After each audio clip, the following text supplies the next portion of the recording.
Hi there, Tim from Ray White Real Estate here.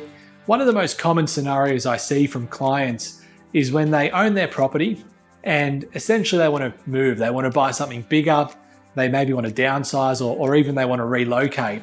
And a lot of the time there's a lot of confusion or questions around the process involved to do it.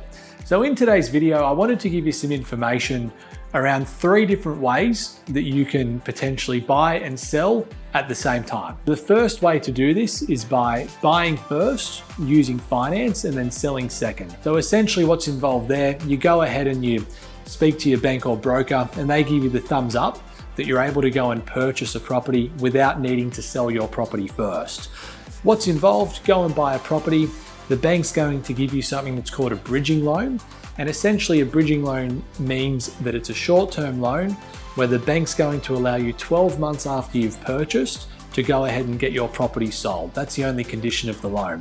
The benefits of doing that is it's by far the easiest way to do it because you don't have to worry that once you've sold, you don't have anywhere to go. The only negatives involved with that is that bridging finance can be hard to get.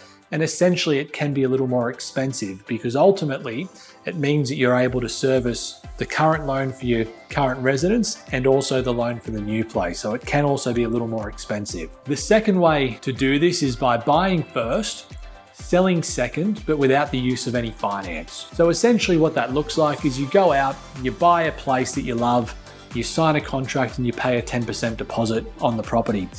Now, the key to doing this is you need to be able to negotiate the settlement period from 6 weeks, which is standard, to 12 or even 16 weeks with the new owner.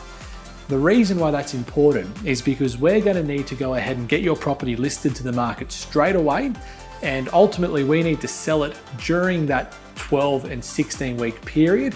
So you're able to come up with the extra funds required to go and purchase that property. Now, again, one of the positives of doing that is you're able to buy first. So, if you're one of the people who are worried that they may not be able to find the perfect home and they go and sell, well, you don't have that worry anymore. One of the main negatives though is that if you do go and put that 10% deposit down, you do run the risk of potentially losing it in the case that your house doesn't sell or if there's some sort of hold up with settlement. So it can be a little stressful. So the third and final way that you're able to do this is by doing something called a relocation sale. Essentially what a relocation sale is that you go and sell your property first, then you buy second, but you actually don't have to move twice. This can be a really good option for someone who may not want to utilize bridging finance and they may not be confident enough to buy first that their house will sell within the given timeframes.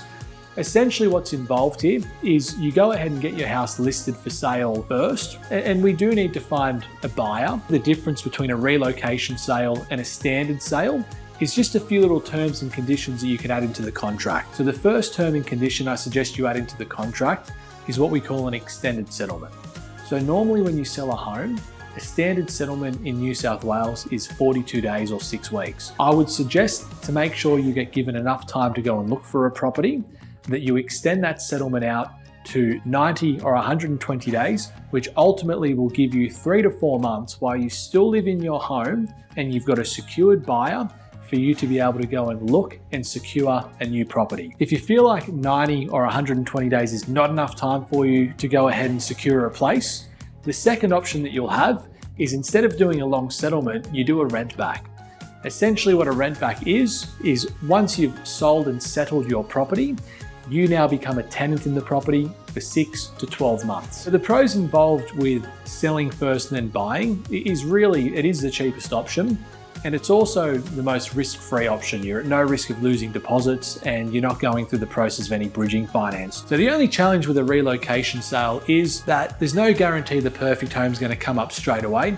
And also it might take a little bit longer to find a buyer who may agree with the terms. The only other thing that's worth considering is the market conditions. A lot of people try and time the market to perfection. They want to sell high and buy low, but the truth is, if you sell in a high market, you'll get a good price, but you'll probably need to spend a bit more on your property. If you sell in a low market, well, you'll probably get a little less for your property, but you'll also find something for a little cheaper.